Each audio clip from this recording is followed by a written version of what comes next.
Welcome to Pillow Talks, a new talk series brought to you by Hotel HIX. Our first guest for Pillow Talks is a trailblazer in the world of design. This designer, with her husband, set up their own studio after working in-house for other studios and have since really dominated the hospitality industry, but also beyond that as well. Marie Soliman.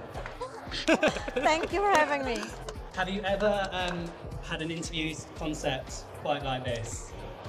Never. And then when Hamish texted me saying, Marie, are you happy to go in bed with me? That was actually the text. I read it twice. And I said of course, with pleasure. Let me ask Albin. So let's start where I think everyone wants to know. Marie, what do you like in the bedroom? And obviously I'm not talking about what you think I'm talking about. I'm talking about the interior design schemes that you're seeing at the moment that are really setting the wellness trends into new heights with bedroom design and sanctuaries that you're designing. Bedroom has always been the sanctuary for everybody. Mm-hmm. This is where you have, I would say, everybody should have quality time in the bedroom. So bedroom has to be comfortable, elegant, but about you as well.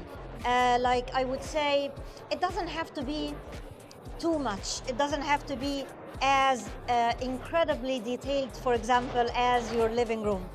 We find in the bedroom, of course, it's about you, it's functional, it's comfortable, it's for truly an intimate time. I know that the studio works within the hospitality industry, but also in luxury yachts as well. You inject so much personality into your studio. When we were on a podcast together, you described you and Albert, him as the gin and you as the tonic. And at the time I was like, what the hell is she talking about? But actually it makes a lot of sense. I think in our studio, it's incredibly important, not just to get Albin and I as different people, but even the team.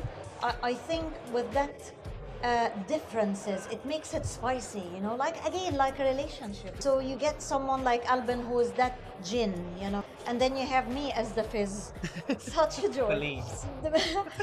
But then you have every part of the team, the creative, the technical, the fast, the more relaxed, and all those elements. I think actually it does translate on the design, whether it's a bedroom, whether it's a bar, whether it's a living room, whether it's a yacht. I think truly understanding your personality, but as well celebrating the strength of others when it comes to differences, it's what make any studio more successful. You don't want people to be a copy of you. We can speak freely today. I think Bergman is incredibly tailored. It's about every client brief, whether a hotel operator, is it a corporate, is it a ski chalet in Japan, as a resort we're doing, is it a stunning Waldorf Astoria in Jerusalem? And I think because it is our company, we can take that luxury of saying, think a bit more. Yeah. We have time. The project is not done because the contract is done. The project is done because the client is happy, and then it's done. When you work with a corporate, not everybody is allowed to speak to the client or being in the meeting room. At Bergman, we pride ourselves that actually everybody from a junior to midweight to a senior to an associate, it doesn't matter. You are in the meeting and you are listening. You're taking the information and the brief from the client. You are part of that design story. And I think that's what makes everybody in the team feel they own the company with us. They work with us, they are working and designing, and they meet the client, and I don't know, it's fantastic. Let's talk about some of your projects that have completed, Yes. you're most proud of. What would you say have been the milestone moments of Bergman? Oh, that is a difficult question. It's do you like which of your kids, I think every project, to be honest, is different. So, for example, the minute we finished and launched Where is Lai Wai, which is a speakeasy, that apparently got incredibly famous, and now they are doing the House of Dragon series in the bar, which is fantastic. It opened for us another area of design, which was proper bars and restaurants, and we got an email from Caprice Holding, which is the owners of Bacchanalia, and we won 16 restaurants with them because of one successful speakeasy in Canada, Vancouver.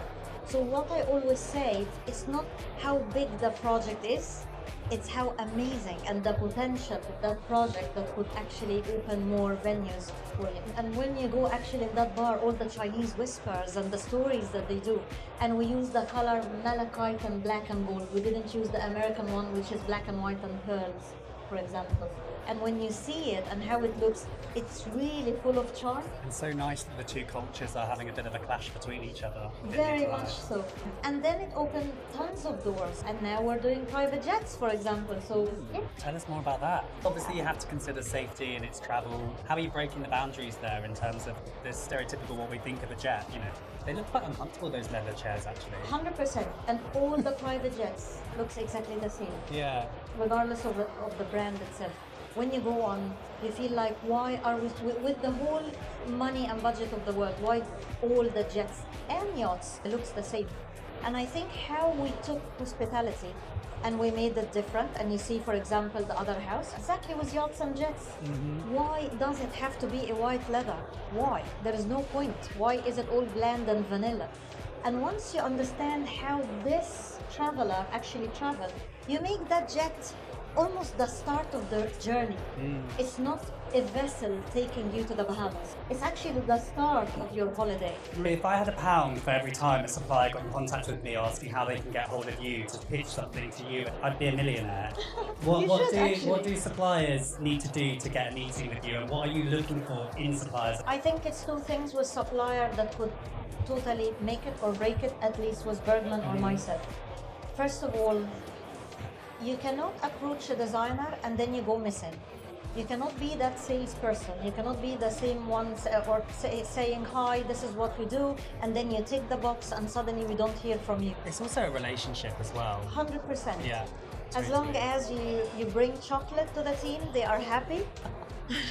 And a glass of champagne. And a glass of champagne. Thank you, David. Hypnos is known for using unconventional materials. So this year they've been partnering with the Eden Project, and they've launched their first contract product market within that collection, which I think says a lot about the collaboration. The Eden Project collection contains really unconventional materials like banana, pineapple, orange, and not how you would imagine. It's all broken down. I'm kind of wanting to know from you, what unconventional materials are you working with at the moment in the project you're working? First of all, I have to say, Hypnos, well done and congratulations. Hypnos has delivered the other house, and it's not a straightforward hotel/residence. So they have done an amazing job, delivered on time. Their service was second to none. So I raise my hand to this. The second as well, using those materials are incredibly important. Now we use cactus leather, especially on yachts. Cactus leather is very different than pineapple inspired leather. When we use cactus leather, it's almost, I promise to God, it's similar to the, you can get a Togo as the Hermes bags. The cactus reacts with the textures. It does look like a cow hide and different parts of the cow hide. So cactus leather is one thing we're using.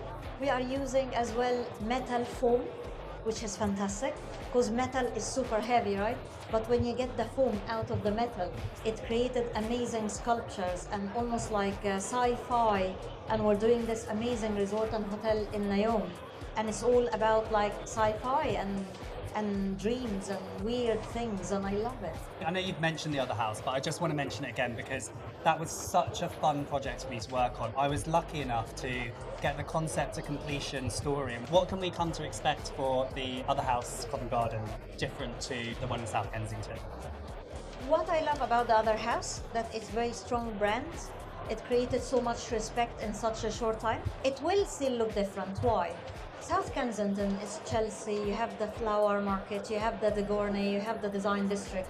But then you go to Covent Garden, then you have the theatre and they have the ballet. And you will see how we took that concept and basically transformed it into a club residence / hospitality and residences, and how it will have the same thread of South Kensington, but totally that relates to Covent Garden. It's a blessing when you work with a boutique hotel brand, but very strong in their identity and their vision. And it gave us the freedom of choice and freedom of creativity. And again, like Naomi is not a shy client. Naomi will not go for colors like beige and grey and white, which you see in almost every hotel. She really celebrates the colors and the fun of it, and it was an amazing project to work on. Can you give us any indication on where you're working? Yes. I know you've just come back from Mexico. Yeah. And by the way, congratulations with your Vogue Living coverage recently. Thank you. I saw that and thought, Oh my so God. well deserved. Honestly, like when we received the Vogue editorial, I was jumping because like you could win many awards, but the public global recognition is very different than judges recognition. So when we got the Vogue editorial, that for me was a personal win that I have manifested so long for it, but again I worked my ass off for it, and it shows that everybody that had a dream, you will get it, just don't lose hope. We are launching next week one of my favorite, one of the yachts we have done to date called My Asani, which is fantastic as well. So this is what's happening in Europe, and then we have the Apricon in Nayoum in Saudi Arabia, and that will be ready in the next 3 to 4 years. I know I said one last question, but then I thought of another one. You started in Bergman Interiors, Yes. working with a fitness brand. On the back of that project, we actually started working with Accor worldwide. We now have something that is coming out to the market, and they are truly, as Accor, changing fully the fitness and the wellness aspect in hotels. Do you think the rest of the industry is going to see that value of adding that in? Because when we talk about digital nomads, Yeah. which I cannot stop talking about at the moment, the fact that, can you believe by 2030 there's going to be 60 million Yeah. digital nomads, which is the population of the United Kingdom in the Absolutely. world. So therefore the hospitality model needs to change. I think Accor has been always pushing the boundaries. And I think once one hotel brand, they make everybody else run for their money. If it's really successful in Accor, Marriott will be like, okay. But this is what makes all the It's how it designers is. and the Yeah. manufacturer busy. So it's really in everyone's benefit that one brand start and then the other brands say like, but how can we actually make it even better than Accor? You know, that competition. This is what That's I live healthy. for. I love You competition. can just stir it up as the interior designer. Absolutely. I You love stir that. it up, yes. Marie, we're out of time. Thank you so much for sharing the bed with me. I don't know how we're going to top this. And thank you so much for listening and being And part thanks of for this experience. everybody being here. And massive thanks Thank to you for Hypnos. having And me. we do have a little gift for you as well. Oh, I love gifts. Oh my God, thank you. That is coming to Tulum with me, so that will be in the Mexican house.